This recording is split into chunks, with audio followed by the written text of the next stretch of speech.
two very different outcomes from that. Because, you know what?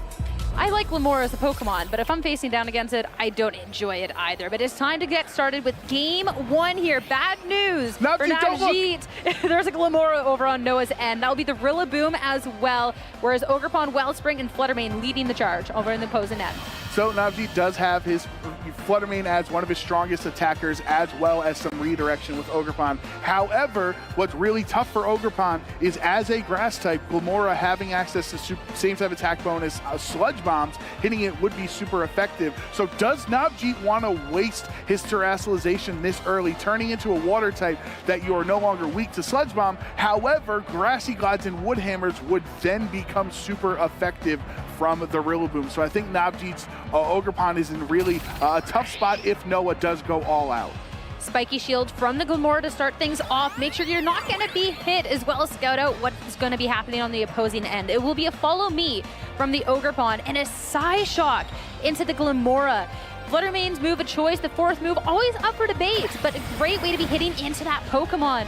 U-turn into the Ogerpon unterastallized. That's going to be bringing it down to just below half, and an opportunity for Noah to pivot out. Goodra and Cinnamoroar in the back. That is a lot of damage for the U-turn. You know, Rillaboom is not a bug type, so that shows how strong it is on its physical attack. And now that Navjit has locked his Fluttermane into Psyshock, Noah has to be prepared that at every turn, the Fluttermane can try to hit it super effectively. Noah's Glamora has the Terra Grass as its option for Terastallization, which definitely helps you against ground types, and as well, in this case, would mean that the Psyshock would only be a neutral hit. So definitely, Navjit has to anticipate a Terra Grass coming out on this turn. Since Ogerpon's already half health, if Noah can get rid of Ogerpon this early on in the match, then you can't redirect any damage later on.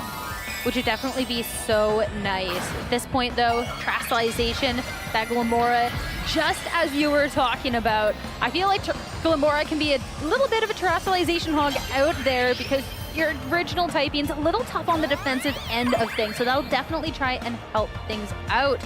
That'll be the Follow Me once again coming out as Psyshock, going to be hitting into that Glamora, bringing it down to just below half. But not KO'd means it can go for this Meteor Beam, overflowing with that space power, special attack boost, and with the Power Herb, that is going to be the one turn. Will it connect? It will.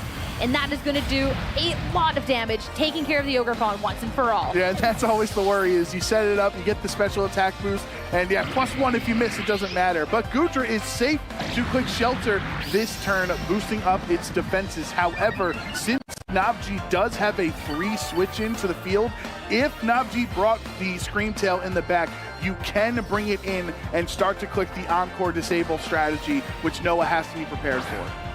And that's the dangerous thing. It looks so good on paper, the Ogerpon gone to make sure you're not taking that damage, but the free swap, and you're going to be stuck there when you're looking at the Goodra because of that situation. You have to imagine it could be that lock potentially this turn and Disable soon to follow. Now you have a choice if you're Noah, because as well, you are going to be threatened with the Glamora this turn too. So what do you want to do? Glamora's in such a tough spot right now because the grassy terrain recovery makes it seem like potentially Psyshock might just barely miss the KO. It did just over 50% the last time around, so now you are recovered. But if you want to ensure you live the next Psyshock, you click Spiky Shield. You can't click Spiky Shield in front of a Screamtail because you'll get encored into that slot. So does Noah play it risky, hoping that it would be able to survive that Psyshock and just go for the raw damage with a +1 attack? Navjit, no risk of losing that Fluttermane this turn around, swapping out into that Qianpao, and there it is, Encore. Whether it wants to or not, Goodra has to click the last turn it went for, which was the Shelter. At least, though, you do not have to worry about Disable or anything else next turn. Sludge Bomb, one-hit KO on the Screamtail. That ends up being a great turn for Noah, playing it risky, hoping that if Navjit stays in and the Psyshock would not knock out, you get the Sludge Bomb getting rid of this Screamtail. Now, the Suian Goodra doesn't mind taking these next couple of turns, forcing the Shelter, because the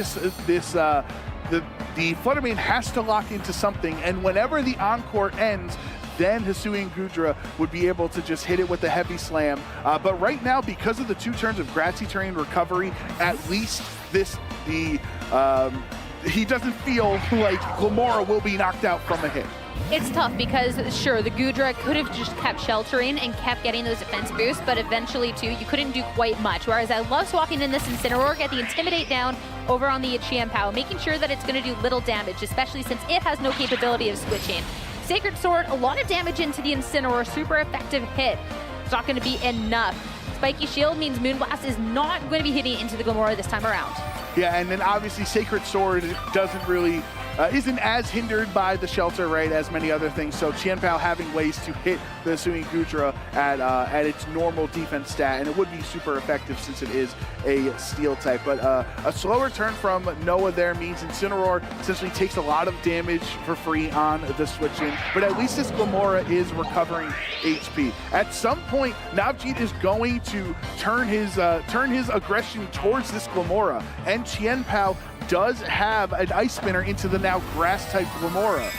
He's already respecting that Glamora because he did try to fire off the Moonblast, which would have been that same type attack bonus hit to surely be able to clear it off this turn. So definitely having that respect over here. And Terrestrialization from the Qianpao. Ghost type, make sure that a potential fake out into the slot cannot happen. Make sure this Ice Spinner can go unhindered. Picking off the Glamora, the spikes won't matter. He's already down to his final 2 Pokemon, and you're getting rid of a huge threat to your Flutter Mane. Right, but now Noah, we saw, did not click fake out on this turn, so he's not going to be baited by the Terra Ghost. Instead, we'll go for another attack, could be a parting shot, or trying to go for some damage with this Incineroar. Moonblast, though, will be more than enough to KO the Incineroar. Sure, the Qianpao had that Intimidate drop, but the Flutter Mane still at its full potential. Is going to take that offhandedly, and now all of a sudden, just on a flip of a dime, Noah down to his final 2 Pokemon as well. That definitely hurts for Noah there, because the difference is that choice specs damage on Flutter Mane, just helping it do just enough damage that it needed to knock out the, what was it, around 60% HP on the Incineroar. So you wonder how it could have played out if he was able to hang on with a couple HP and you get a parting shot off into the Flutter Mane, could change it around. But now Navjit has 2 full HP Pokemon. The Flutter Mane has no problem being locked into Moonblast into either of these 2 Pokemon here. And the Qianpao has already terrestrialized, so you're gonna, as long as you have access to Sacred Sword, Noah's shelter strategy is not going to be too effective. The thing is, though, that you can be targeting this down if you're Noah, and Grassy Glide will be able to hit for priority before the Ice Spinner comes and hits into the Rillaboom to get rid of the terrain and deal a lot of damage.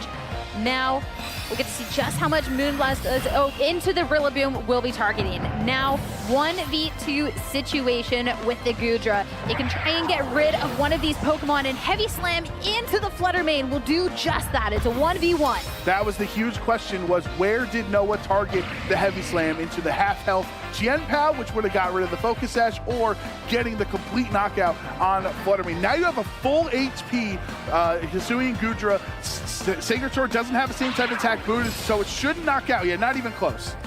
Yeah, it's doing a lot of damage, but not nearly enough. And now, Heavy Slam to bring Qianpao real low. One more hit will do the trick unless there's a critical hit here. I was going to say, do you try to go for the just hope for a crit at this point? You know Qianpao is down to just 1 attack left, and maybe that leftovers recovery might be the difference between even if there was a critical hit being knocked out. But can Sacred Sword do it? No. You have to go for it. It's the only move you can, but not enough damage. Heavy Slam will finish it off for Noah to take game 1 here. That was a really strong showing from Noah, being able to actually pivot around, getting hit by Encore, but not being deterred from it, just knowing that eventually Hisui and Gudra was in such a strong spot that it would be able to clean up the game against the Qianpao and the Flutter Mane. I think on Navjit's end, if you re-watch that match, you only really have 2 real threats of damage, right? You have the Qianpao and the Choice Specs Flutter Mane.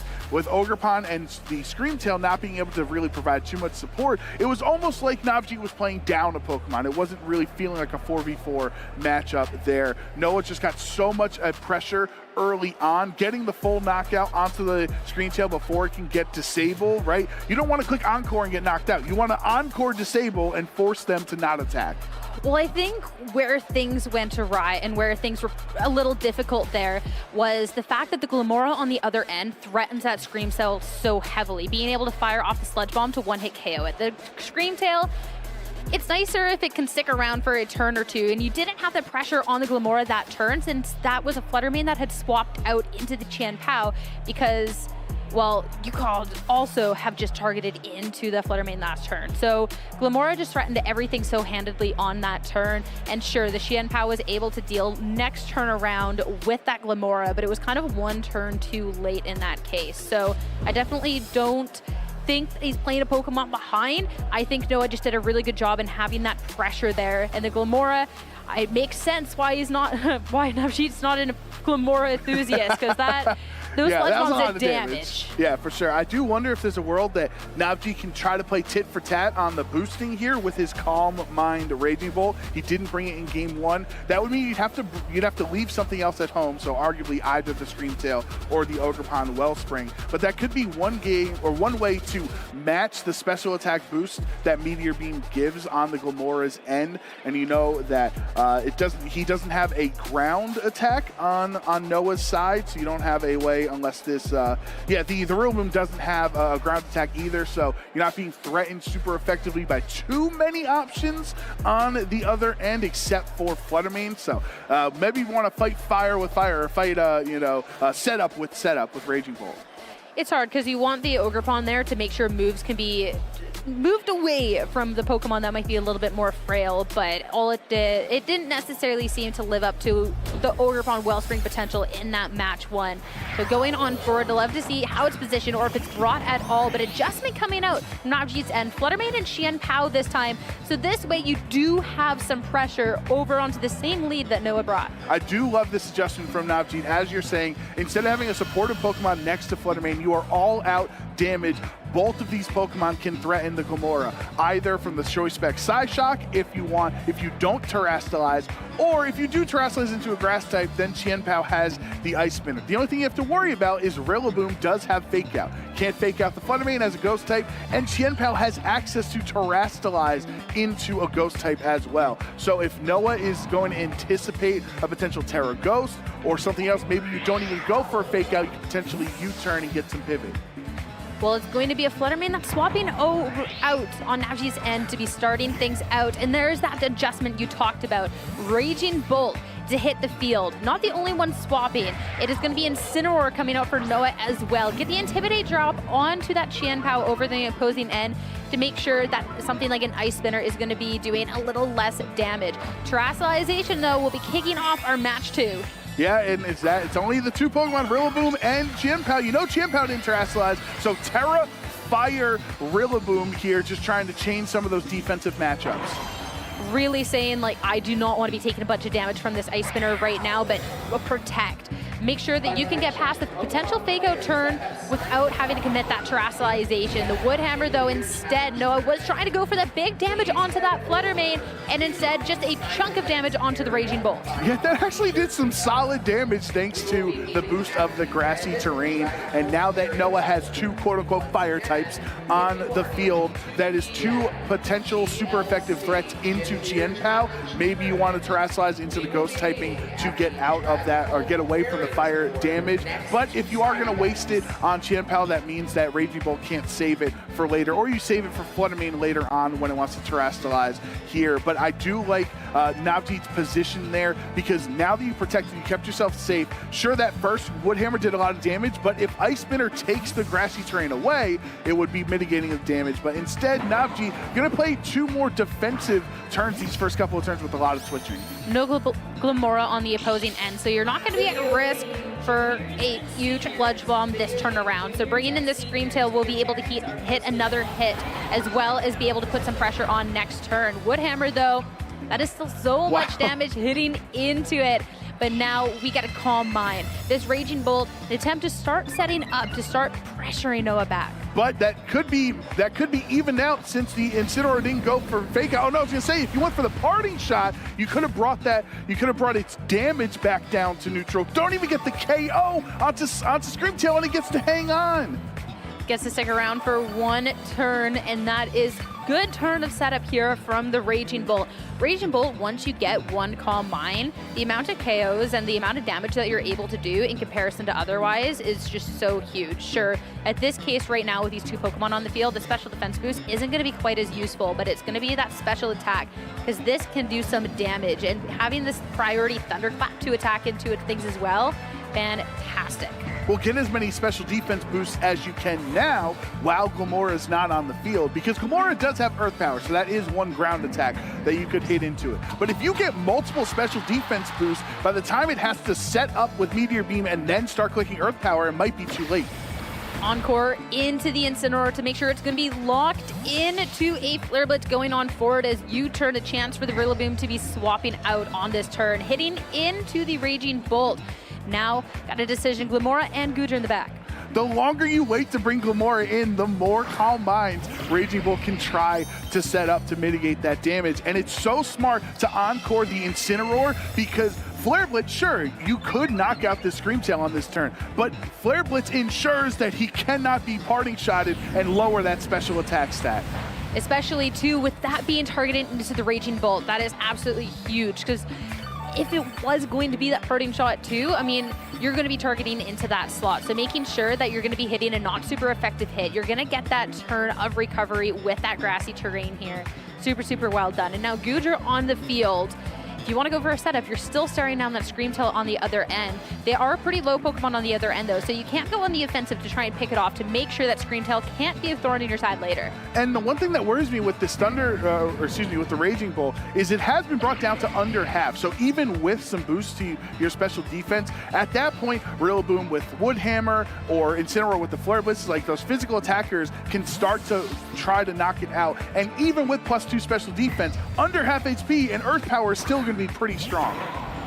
Rillaboom swapping out, but this is where you can make sure that you're not going to be taking any more damage down the line. Disable into the Flare Blitz that was already Encored, which means Incineroar won't be doing anything this time around, and that cannot be said for the Raging Bolt. It won't be enough to pick up the KO, but a lot of damage. That Assault Vest was key there, as we saw Rillaboom being brought down into the red. If it was holding Miracle Seed or something else, it would not have been able to endure that hit. Now that Rillaboom has come onto the field, you do have access to the Fake Out. It is a dangerous play because you could get Encored into the Fake Out potentially on the next turn, but you got to do something to stop the Raging Bolt right now.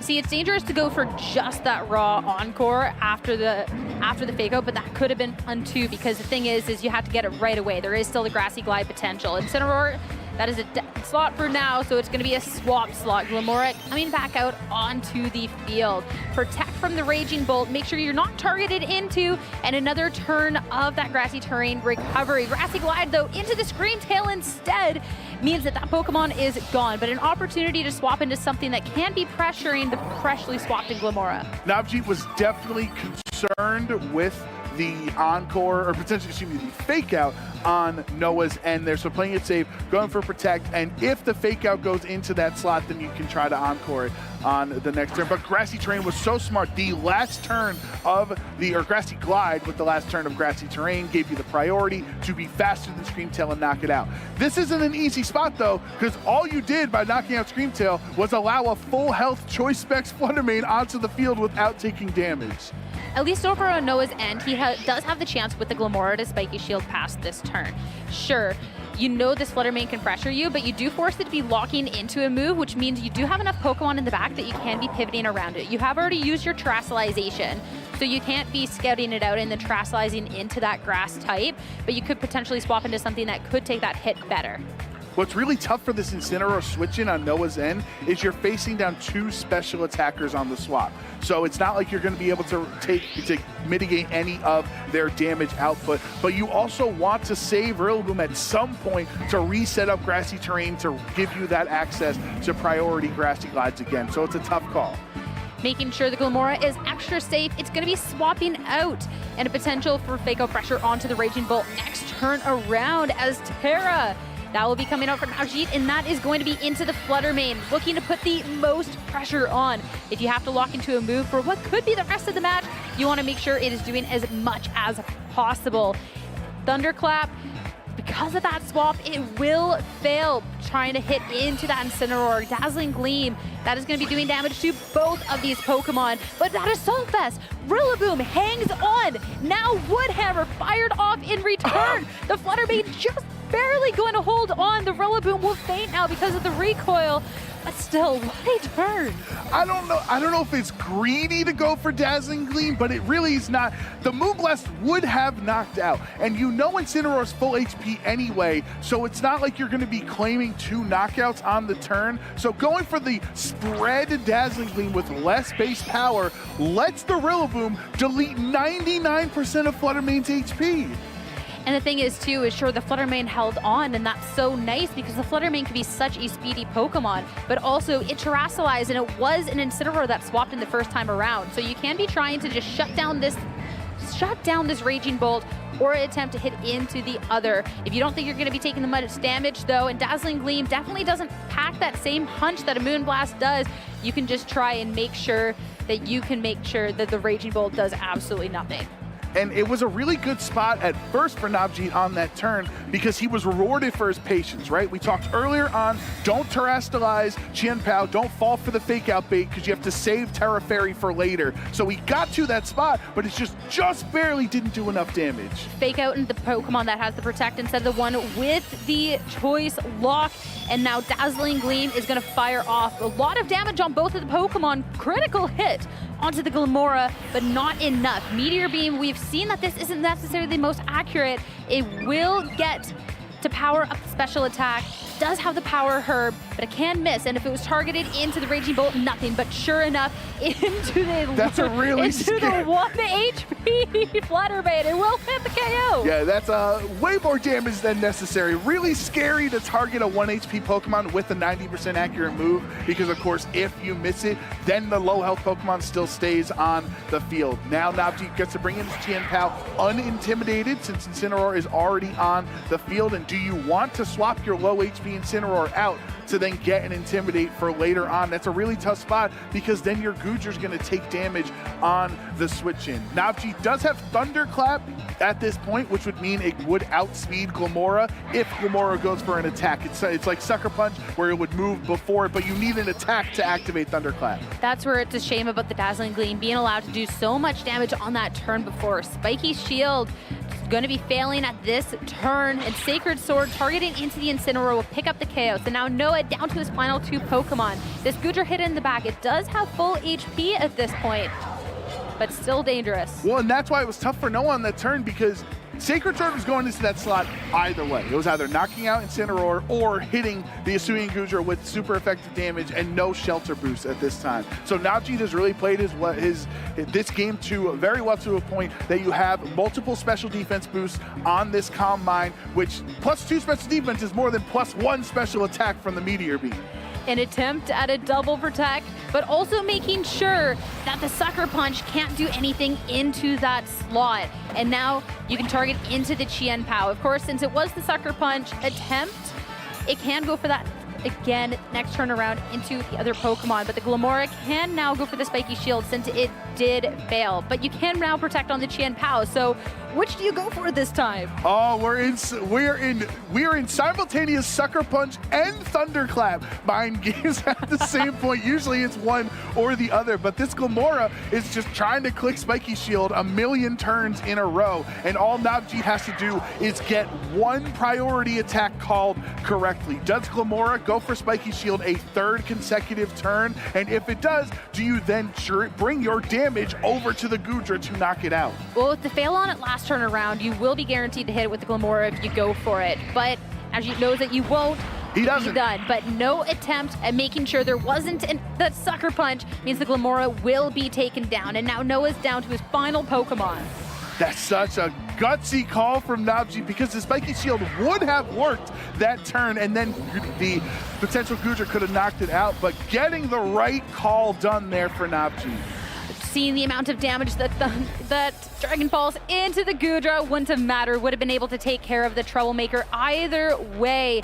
And now it's going to be to a game 3 between these two trainers. Got to see a couple of different strategies coming out from both, and now Noah knows that this Raging Bolt can be a problem. Well, I'm happy great minds think alike because Navjit also decided that Raging Bolt was the play in game 2. I just really don't think Ogerpon Wellspring has as much value in this potential matchup because of how important the Glamora is, and Glamora with that Sludge Bomb is just going to ruin Ogerpon Wellspring's day. So I love the 4 Pokemon that Navjit brought. He was successfully able to get an Encore Disable off in this game compared to game 1 when he only got that first half of it down. But Noah's Pokemon, like the Woodhammers and the Flare Blitzes, they actually did do a lot of damage to the Raging Bolt, bringing it down under half HP. But unfortunately for Noah, so many turns on the field with multiple grassy terrain set up was able to bring Raging Bolt back up to a healthy state. And once you're at a healthy enough space, that Dragon Falls can be good, but also the Thunderclap, if you're having that priority, especially at that +2 special attack already, being allowed to get those 2 Combines up is huge. And I do really think too, the amount of damage that Navjit was allowed to do with that Dazzling Gleam, that second turn around, that could have been a fake out into that slot. It had terrestrialized into the very type. And of course the Glamora, you can't account for the crit, but that could have been damage that could have been just not dealt with whatsoever. So definitely some things that can be adjusted in this game 3. And who knows how it would have worked out if the Fluttermane didn't hang on at like 2 health remaining, right? If he gets knocked out from full from the Woodhammer. But I'm sure Navjit, he's a great trainer, probably has anticipated that that interaction to happen and making sure the Fluttermane can endure that hit. So as we're looking at this adjustment on Noah's end going into game 3, the Hisuian Gudra has not been able to get set up in either of the first 2 games successfully. First time around, got stopped by Encore. Second time, never even got a chance to set up. So how do you win this game 3? Well, the thing is, too, when you're looking at this Hisuian Gudra, is I don't necessarily think you have to be setting up either. I think it can help you out in certain cases, but Heavy Slam already can one-hit KO this Fluttermane, and you can be dealing so much damage into the Chien Pao if it doesn't terrestrialize with the Body Press, considering it will do 4 times effective hit.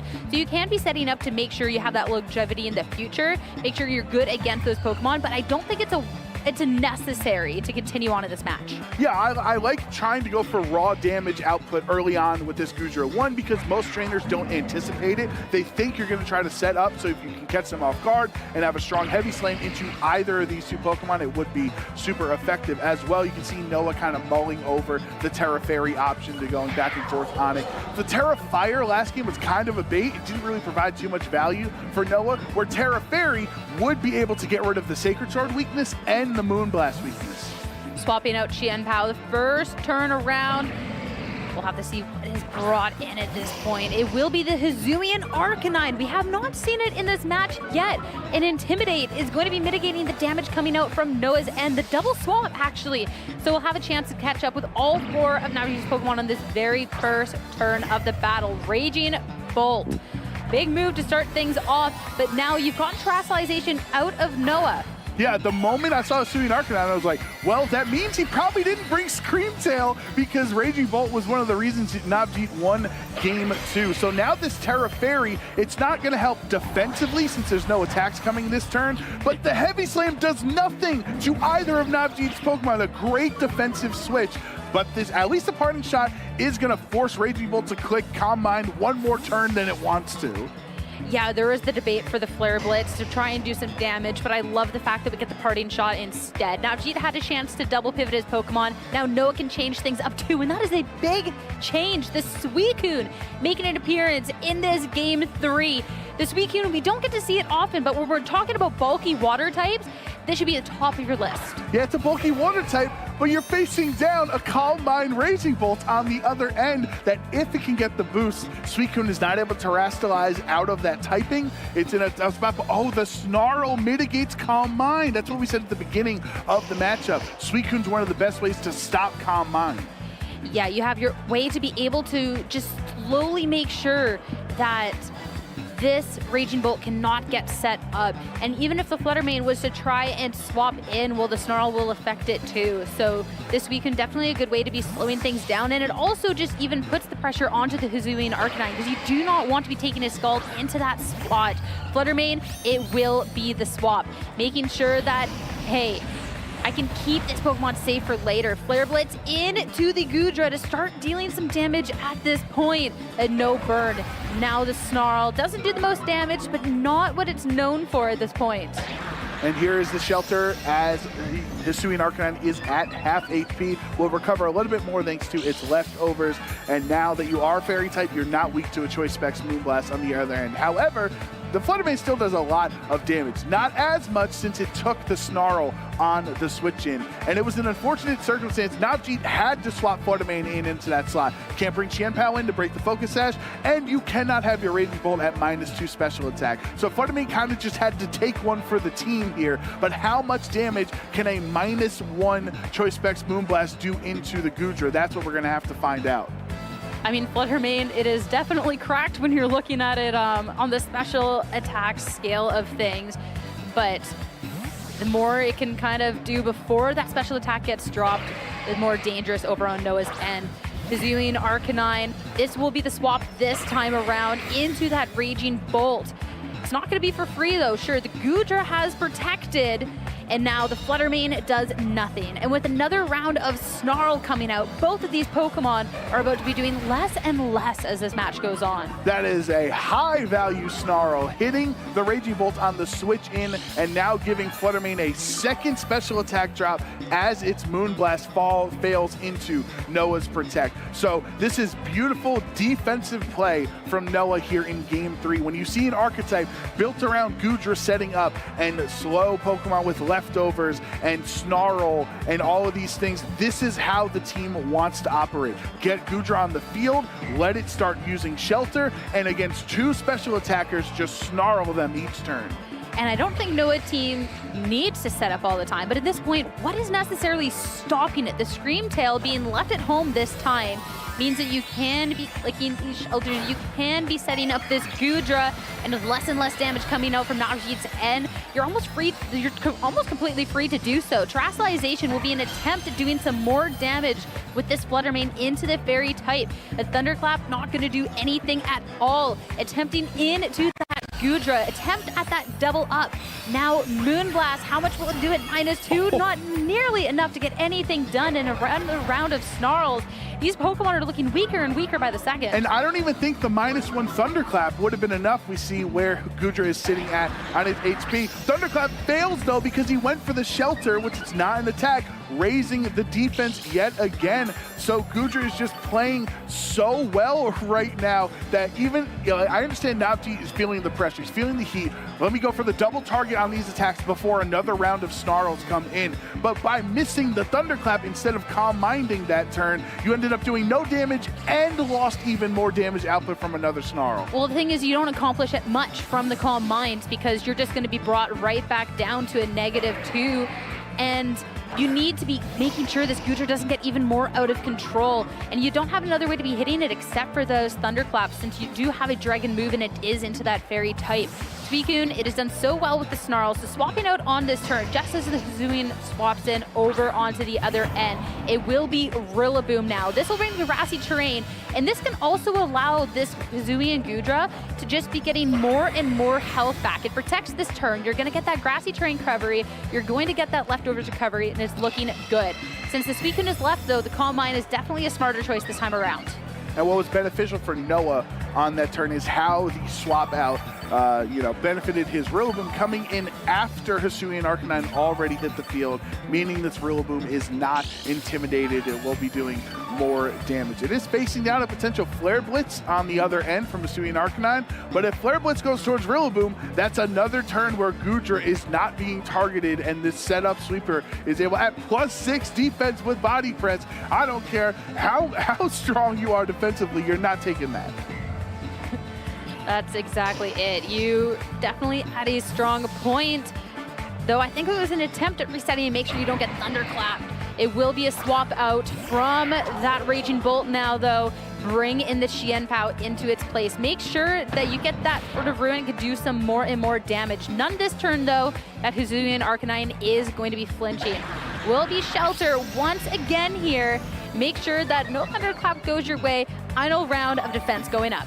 Yeah, that Shelter is so scary. At least Navjit has Sacred Sword to not care about it, but you're a fairy type now. So what do you want to do? You want to do +6 defense Icicle or Ice Spinners into it for neutral, or resisted Sacred Swords at the neutral defense? It's really kind of the Qianpao's in a really tough spot. The best bet would be to use the same type of attack bonus, Ice Spinner, and hope for a crit. But then you have the shell armor. Actually, the shell armor gets in the way too. So Goodra is just kind of in the perfect position right now. Goodra kind of good. I mean, this is what Hisuian Goodra players dream about in scenarios like that. Fully set up with the shelters. You're a fairy type, so Sacred Sword doesn't help. See, it might not be the Ice Spinner into the Goodra slot, but hitting it into the Rillaboom slot will be the one-hit KO, and you now get rid of that terrain. Make sure it can't come back. So the damage that you do to the Goodra, you just have to worry about the leftovers recovery. Not much damage from the Rock Slide. At this point, you'd be flinching for a flinch. But now Body Press will bring Qianpao down to its Focus Sash. I think if Qianpao didn't have a Focus Sash, that Body Press might have done like 900% damage to it with how strong he is, and Qianpao being 4 times weak to the fighting type move there. So now Suicune comes back out, kind of preemptively waiting for when the special attackers come back on Navjit's side, right? We know there's a Terra Fairy Flutter Mane in the back, and there's a Raging Bolt in the back. So once you knock out Qianpao, once you potentially knock out the Hisuian Arcanine, then this week you can go back to snarling everything. Well, it also doesn't feel too pressured on that turn. We'll take the Sucker Punch coming out from the Qianpao, but notably it means the Goodra is left alone, and Rock Slide, as that double up, will get the Citrus Berry recovery, bring it back. If there's any flinch over on to that Goodra, it could help out. Snarl just gonna cover for a swap, deal that last little bit of damage onto the Qianpao, and no flint on the Goodra means a humongous Body Press coming out to bring Navjit down to just final 2 Pokemon, that Flutter Mane and the Raging Bolt. And Navjit's not going to like what he sees on the other end when he comes in with this setup, Goodra and Snarl Suicune on the other side. They are at their neutral special attacks at this point, but since Goodra does have access to Protect, you can try to protect Goodra on this turn and get one more round of Snarls off from the Suicune. But the question is, can Suicune take a double target? I don't think so. That's the thing with the Suicune, especially when you're looking at something like the Thunderclap coming out from this Raging Bolt, since it is an attacking move, that is something that can be doing that damage into it. So if you go for that Snarl to lower that special attack of these 2 Pokemon, well, you're at risk of losing your Suicune at the end of this. So it is definitely the decision you have to make on this turn. Something to try and make sure your Goodra is set up for the success. That will be the Protect this time around, but if this is the target into the Suicune to get rid of it, it's going to be potentially a Goodra by itself. Moonblast, the first to hit into the slot. That'll even just be enough right there to get rid of it and bring Noah down to just that final Pokemon. Noah played it safe this turn, but instead Suicune gets knocked out. Now your Choice Specs Terra Fairy Flutter Mane gets to stay at neutral special attack.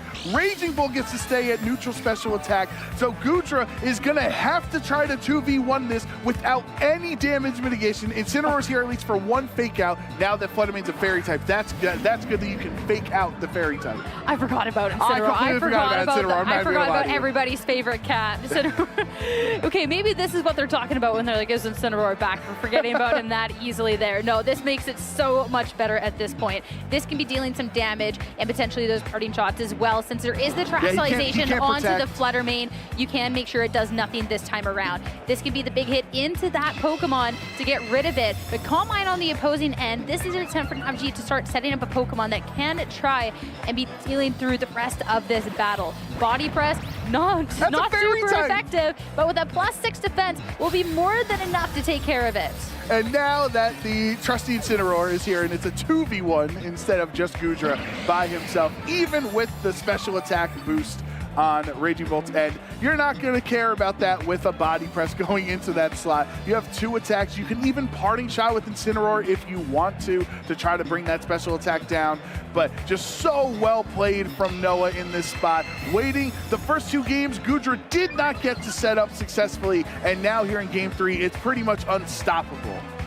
Body press into the Raging Bolt, brings it down to Let just a Incineroar take sliver the glory. of health. Let the Incineroar we forgot about to get that final KO. And Noah to 2-1 to bring himself to 5-0 on the first day here in Vancouver. Congratulations to Noah, and honestly, Navjit played a great set as well. Both trainers making very strong adjustments throughout the entirety of those 3 games. Navjit deciding to bring Raging Bolt in game 2, and that really helped. But then Noah swapping it up, kind of lulling Navjit into a false sense of security by not bringing Suicune in the first 2 games. Swapping Glamora out for the Suicune in the end, and just the snarls were so crucial. At every point, Navjit was not able to do his maximum output of damage, and that allowed Hisui and Guja to sweep through the game. Is